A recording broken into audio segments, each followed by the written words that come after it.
ఇందాక సుమా గారు మాట్లాడుతా గత కాలంలో కొన్ని ఏమన్నారండి మీరు ఇందాక సుమా గారు?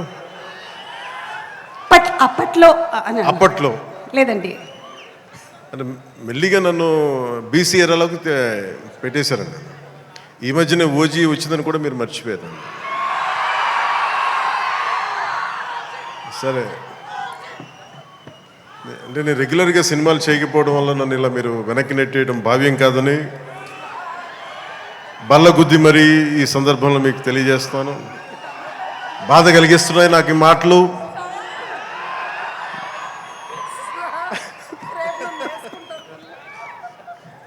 సరదాగా సినిమా నాకు చాలా ఇష్టమైంది. నాకు అన్నం పెట్టిన సినిమా, ఈరోజు ప్రజలకు సేవ చేసే గుర్తింపునిచ్చిన సినిమా. అందుకే నా నిర్మాతలు బాగుండాలని కోరుకుంటాను.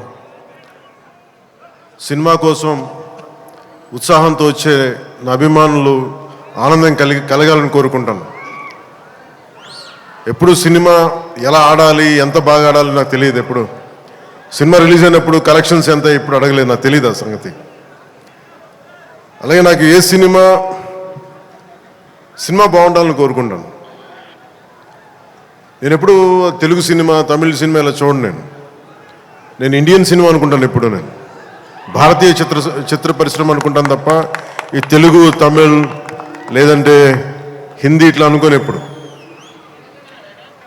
అలాంటి తెలుగు చిత్ర పరిశ్రమ ఈరోజు భారతదేశంలో ప్రపంచవ్యాప్తంగా అది ఆస్కర్ దాకెళ్ళి ఇది మన తెలుగు చిత్ర పరిశ్రమ తాలూకు గ్రేటెస్ట్ అచీవ్మెంట్ అది.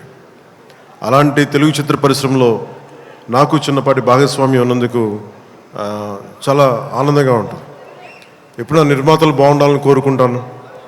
నా దర్శకులు, నా రైటర్స్ వాళ్ళు రాసిన కథని నేను ఎంత బాగా చేయాలని అనుక్షణం తపన పెడతాను. కానీ రిజల్ట్స్ ఎప్పుడు మన చేతిలో ఉండవు. ఒకసారి నేను ఎప్పుడు